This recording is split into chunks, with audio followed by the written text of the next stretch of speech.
What's up YouTube, it's Matthew here and welcome back to my channel. In today's video I'm going to talk to you all about how I'm recently trying to wholesale a fire damaged property. Now this is a duplex property. It was the duplex before the fire, but I'm actually going to try to partner with a big time wholesaler in town to see if I'm able to move this property. Before we go on, be sure to like this video, subscribe, turn on post notification bell, and comment down below. Now before we go on, be sure to like this video, subscribe, comment down below if you all dealt with any fire damaged properties, or if you're dealing with a different type of property, even like a commercial building or something. So yeah, I'm just gonna go inside, show you all the fire damage and the different things about this property. I haven't wholesaled yet this property. I do have it under contract, but it was after talking to some investors, it's just not at the right price around during these times. And number two, because of the damage on the property. So that's why I'm partnering up with a big time wholesaler to see if I can get the price lower with the seller and just explain to them the situation, and hopefully we're able to wholesale this property.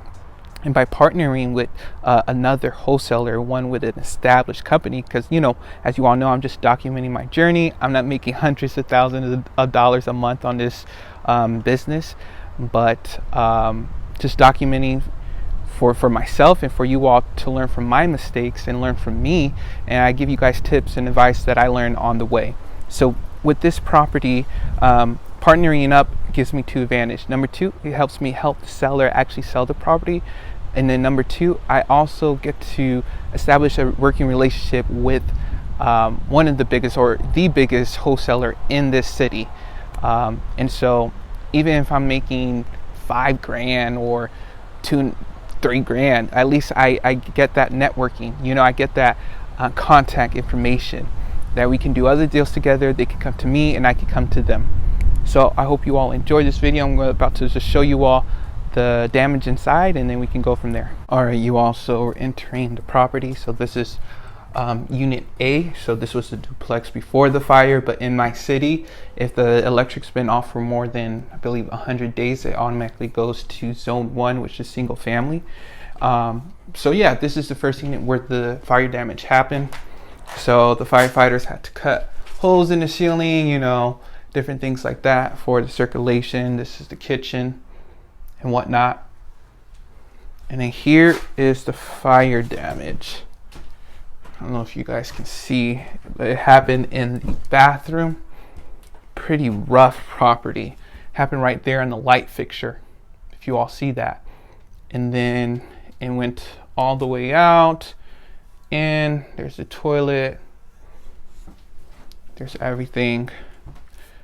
And then here's one of the bedrooms. To cut a hole open right there also, so they can have the smoke get out of the property. And then on the other unit, they also cut another hole on the property. And then downstairs, that's like the basement of this first unit, but that can be converted to a third unit because this property actually has 3 electric meters and 3 water lines. So as you all see, so I'm gonna try to wholesale a fire damaged property. I tried to wholesale it on myself, and that's what I'm about to get into right now. All right, so now I want to talk about how I found this property. So a number one tip I would recommend for each and every one of you all to do is to follow your city's Facebook page on Facebook. And that's what I did. And in this city of Chattanooga, they post different properties that recently had a fire, and this property was on it. I don't know if they had the exact address, but I kind of Google mapped it and was able, I think they just put the street name, and then I looked at the property, and then I found the owners on Facebook, and I contacted them probably 3 months ago, and he just contacted me back probably back in March. Started negotiating. He showed me the property. He actually came to me saying, hey, are you wanting to fund this deal with me so we can just do a rehab? I was like, hey, I'll just buy it as is. First, I offered him $40,000. This property is probably worth $170 all fixed up, probably even more.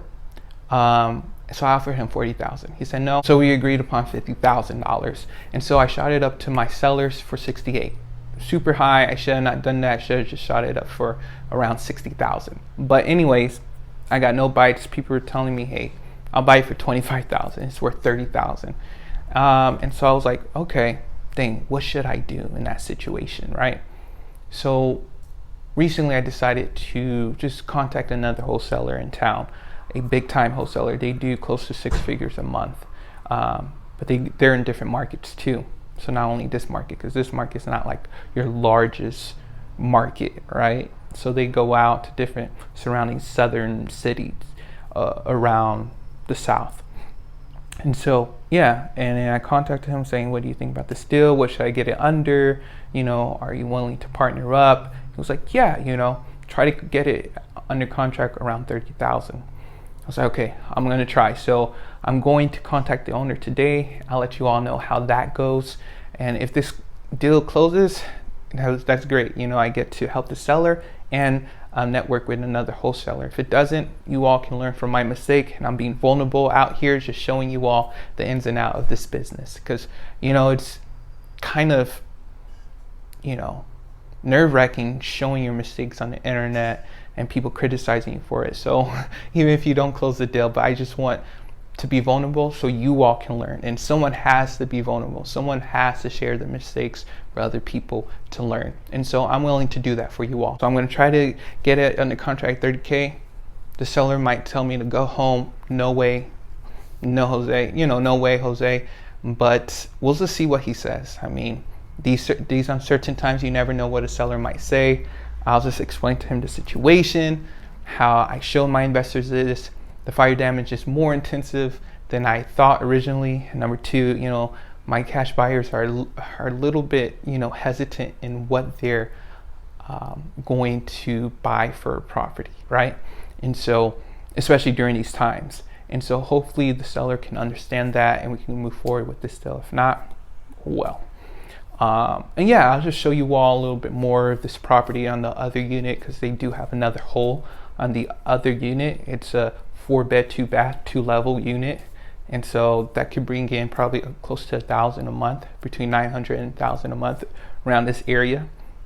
And then right here you can get another $750, and then downstairs, if you want to, you can get like $600.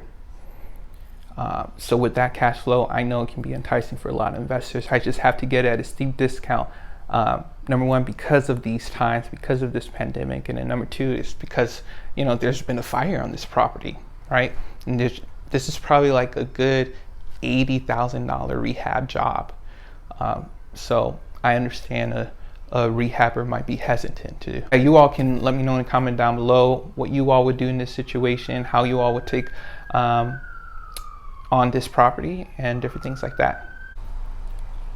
All right, you all, so I just wanted to quickly show you all this unit, side bead, which is the larger unit. It's not in horrible shape. So they opened up the ceiling, as you all see, so air circulation can come from the first unit where the fire was into this unit, and that there'll be good air circulation. But with that hole comes all the rain and water damage, and then down here, that's why you see a little bit of mold right there. And so the firefighters cut a hole right here in the living room,